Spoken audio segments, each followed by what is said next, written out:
எல்லாம் அப்படி நம்ம நல்லதுக்கு தான் என்று நம்ம பெரியவர்கள் சொல்லிக் கொண்டிருப்பார்கள். ஆனால் இப்போது உலகத்தில் நடக்கும் விந்தைகளை பார்த்தால் உண்மையிலேயே எது நல்லது எது கெட்டது என்று புரியாத நிலை வந்துவிட்டது. இன்று அமெரிக்காவிலிருந்து வந்த செய்தியை பார்த்தால் உண்மையிலேயே மனம் தடுமாறி விடுகிறது. உச்ச நாடு என்று அழைக்கப்படும் அமெரிக்கா நம்ம இந்தியா பற்றி செய்த கருத்துக்கள் இப்போது உலகத்தையே ஒரு அதிர்ச்சியில் ஆழ்த்தியுள்ளன. இது ஏதோ சிறிய விஷயம் அல்ல, சாதாரண அறிக்கைக்கும் மேலானது அல்ல. இது நேரடியாக நம்ம இந்தியாவுக்கு கொடுத்த தீவிர எச்சரிக்கை. எந்த அரசாங்கத்துக்கும் சரி அதிர்ச்சி ஏற்படுத்தும் அளவில் உள்ள வார்த்தை அது.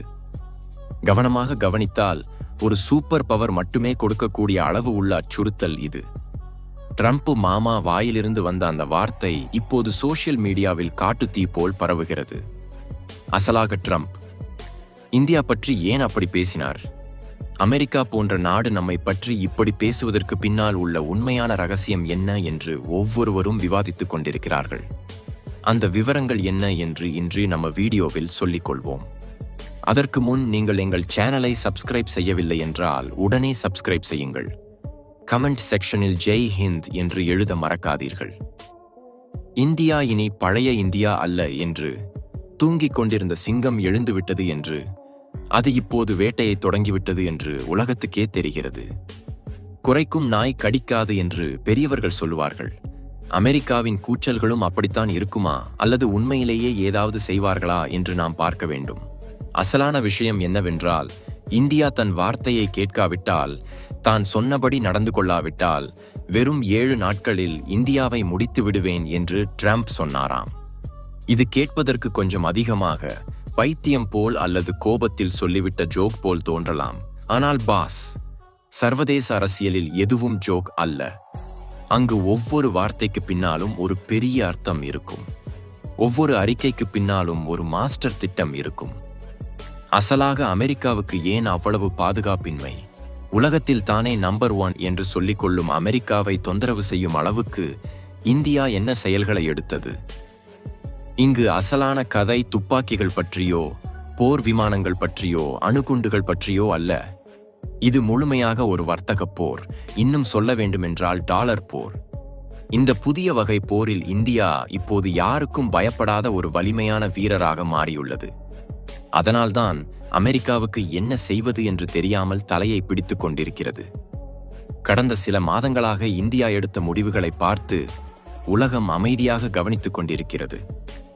இந்தியா இவ்வளவு துணிச்சலாக எப்படி அடிகள் எடுக்கிறது என்று எல்லோரும் ஆச்சரியப்படுகிறார்கள்.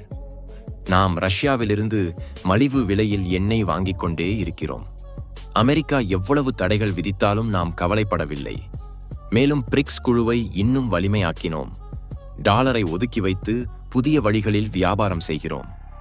UAE உடன் ரூபாயில் வியாபாரம் செய்தோம். இப்போது ஆசியாவில் சீனா அமெரிக்கா கட்டுப்பாடு இல்லாத ஒரு புதிய சப்ளை சங்கிலியை உருவாக்குகிறோம் என்று அறிவித்தோம். ட்ரம்புக்கு எரிச்சல் வர காரணம் இதுதான். நரியின் சூழ்ச்சிகள் சிங்கத்திடம் வேலை செய்யாது என்று போல் அமெரிக்காவின் சூழ்ச்சிகள் இந்தியாவிடம் வேலை செய்யவில்லை. ட்ரம்புக்கு உள்ள ஒரே ஒரு பிரச்சனை என்னவென்றால், அமெரிக்கா எப்போதும் உலகத்தில் பாஸாக இருக்க வேண்டும்.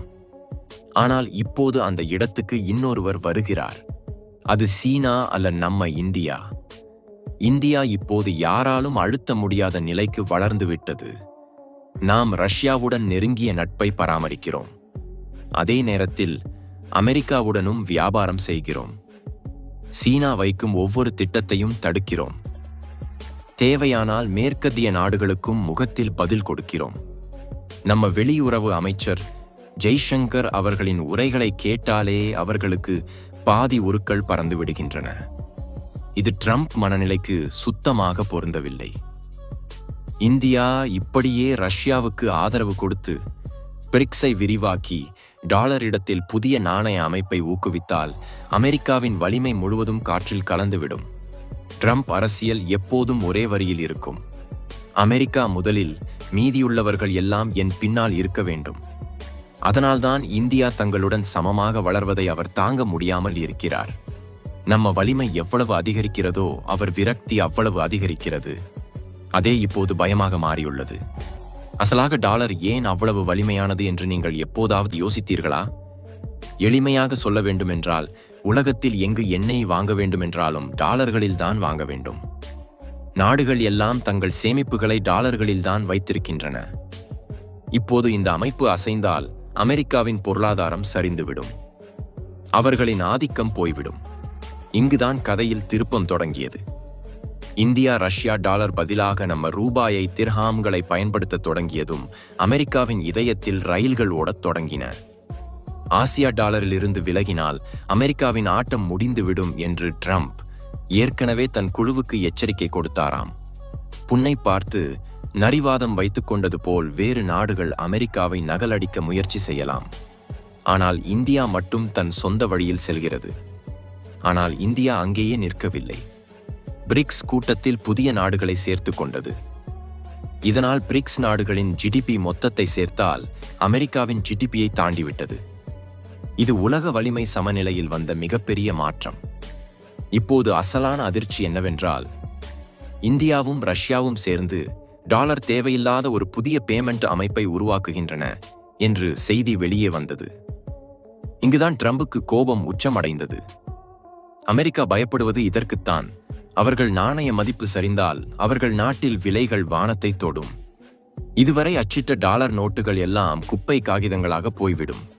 அதனால்தான் அவர்கள் இவ்வளவு எதிர்வினை ஆகிறார்கள். உண்மையில் அமெரிக்கா நமக்கு அமைதியாக பலமுறை செய்தி அனுப்பியது. ரஷ்யாவிலிருந்து எண்ணெய் வாங்குவதை குறைக்கவும், பிரிக்ஸை அதிக வளர்க்காதீர்கள், டாலருக்கு எதிராக அமைப்பு கொண்டு வராதீர்கள், எங்கள் சப்ளை சங்கிலியிலேயே இருங்கள் என்று. ஆனால் இந்தியா அந்த எச்சரிக்கைகளை லேசாக எடுத்துக்கொண்டது. நம் அரசாங்கம் அமெரிக்காவுக்கு மிக தெளிவாக கூலாக பதில் கொடுத்தது. எங்கள் பொருளாதாரம் பற்றி, எங்கள் மக்கள் பற்றி எங்கள் முடிவுகளை நாங்களே எடுப்போம் என்றால் மிக மரியாதையாக உங்கள் வேலையை நீங்கள் பாருங்கள் என்று சொல்லிவிட்டார்கள் என்று. இது அமெரிக்காவுக்கு ஒரு பெரிய அவமானம் போல் தோன்றியது. அவர்களின் ஈகோ பாதிக்கப்பட்டது. அதனால்தான் அமெரிக்கா தன் கையில் உள்ள பிரம்மாஸ்திரம் போன்ற ஆயுதத்தை வெளியே எடுத்தது. அதுதான் டாரிஃப்கள். எந்த நாட்டின் முதுகை உடைக்க வேண்டுமென்றாலும் அமெரிக்கா பயன்படுத்தும் எளிய உத்தி இதுதான். அந்த நாட்டிலிருந்து வரும் பொருட்கள் மீது பெரிய அளவில் வரி விதிப்பது. ட்ரம்ப் என்ன சொன்னாராம்? நான் சொன்னபடி இந்தியா செய்யாவிட்டால் இந்தியாவிலிருந்து வரும் ஒவ்வொரு பொருள் மீதும் 50% முதல் 100% வரி விதிப்பேன் என்று சொன்னாராம். ஒரு முறை யோசித்துப் பாருங்கள். இது சாதாரண விஷயம் அல்ல. நாம் ஒவ்வொரு ஆண்டும் அமெரிக்காவுக்கு சுமார் 80 பில்லியன் டாலர்கள் மதிப்புள்ள பொருட்களை ஏற்றுமதி செய்கிறோம். 100% வரி விதித்தால் நம்ம ஃபார்மா, ஸ்டீல், டெக்ஸ்டைல் இப்படி பாதி ஏற்றுமதிகள் பாதிக்கப்படும். நம்மிடம் தயாராகும் சாஃப்ட்வேர் சர்வீஸ்கள் மீதும் தாக்கம் ஏற்படலாம். இருந்தாலும் மோடி அரசாங்கம் பின்வாங்கவில்லை, வாங்கவே இல்லை என்று நடந்து கொள்கிறது. இங்கு சண்டை தெளிவாக தெரிகிறது. ட்ரம்ப் நடத்தை என்னவோ நான் சொன்னதை செய்யுங்கள், இல்லை என்றால் உங்களை சுட்டு வீசி விடுவேன், உங்களை அழித்து விடுவேன் என்று இருக்கிறது. இந்தியாவின் கொள்கை என்னவோ எல்லோருடனும் நட்புதான், ஆனால் முடிவுகள் மட்டும் நம்ம விருப்பம், நமக்கு பிடித்தபடியே செய்வோம் என்று இருக்கிறது. இந்த சண்டை சிறியதாக புயலாக மாறியது. சூழல் எவ்வளவு சூடாகியுள்ளது என்றால், ஒரு பத்திரிகையாளர் இந்தியா உங்கள் வார்த்தையை கேட்காவிட்டால் நீங்கள் என்ன செய்வீர்கள் என்று கேட்டபோது ட்ரம்ப் சொன்ன வசனம் இப்போது உலக தலைப்பு செய்தியாகியுள்ளது. சர்வதேச அரசியலை அதிர வைத்த அந்த அறிக்கை அனைத்து நாடுகளையும் எச்சரிக்கை செய்தது. இந்திய நாடு அமெரிக்கா வார்த்தையை கேட்காவிட்டால் நான் அதை 7 நாட்களில் முடித்து விடுவேன் என்று ட்ரம்ப் சொன்னார். இப்போது எல்லோருக்கும் ஒரே சந்தேகம், இந்தியா போன்ற பெரிய நாட்டை உண்மையிலேயே 7 நாட்களில் அழிக்க முடியுமா? இதற்கு பதில் மிக எளிமை, அது சுத்தமாக சாத்தியமில்லை. இந்த நாட்களில் அது நடக்காத வேலை. ஏனென்றால் இந்தியா ஒரு காலத்தில் இருந்தது போல் இல்லை. இப்போது நம்மிடமும் அணு ஆயுதங்கள் உள்ளன. உலகத்திலேயே மிகப்பெரிய இராணுவம் உள்ளது. எல்லாவற்றையும் விட மேலாக நம்மிடம் சந்தை உள்ளது.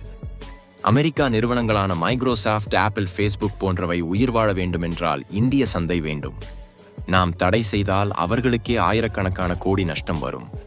மாடுகளை பிடித்துக்கொண்டு தன் காலில் தானே வெட்டி கொண்டது போல் ஆகிவிடும் அமெரிக்காவின் நிலை. ட்ரம்ப் ஒரு வியாபாரி, அவருக்கு லாப நஷ்டங்கள் நன்றாக தெரியும். அவர் இப்படி பயமுறுத்தி நம்முடன் ஏதாவது ஒப்பந்தம் செய்து கொள்ள பார்க்கிறார் தவிர உண்மையிலேயே போர் செய்வார் என்று இல்லை. ஆனால் அவர் வார்த்தைகள் பின்னால் உள்ள அகங்காரம் மட்டும் தெளிவாக தெரிகிறது. அதனால் சொல்வது என்னவென்றால், கதை இங்கேயே முடியவில்லை. இது வெறும் ட்ரெய்லர் மட்டுமே. இந்தியா தன் வளர்ச்சியை நிறுத்தாது. அமெரிக்கா தன் ஆதிக்கத்தை விடாது. இந்த மோதலில் யார் வெல்வார் என்று காலமே முடிவு செய்யும். ஆனால் ஒன்று மட்டும் உண்மை, இந்தியா இப்போது யாரின் அச்சுறுத்தல்களுக்கும் அடங்கும் நாடு அல்ல. நாம் உலக குருவாக மாறும் காலம் இது. உங்களுக்கு என்ன தோன்றுகிறது? ட்ரம்ப் உண்மையிலேயே இந்தியா மீது செயல் எடுப்பாரா, அல்லது இது வெறும் மன விளையாட்டா? இந்தியா அமெரிக்காவுக்கு தலை குனிய வேண்டுமா, அல்லது இப்படியே துணிச்சலாக நிற்க வேண்டுமா? உங்கள் கருத்தை கமெண்ட்களில் சொல்லுங்கள். இந்த வீடியோ பிடித்திருந்தால் லைக் செய்யுங்கள், ஷேர் செய்யுங்கள். ஜெய் ஹிந்த்.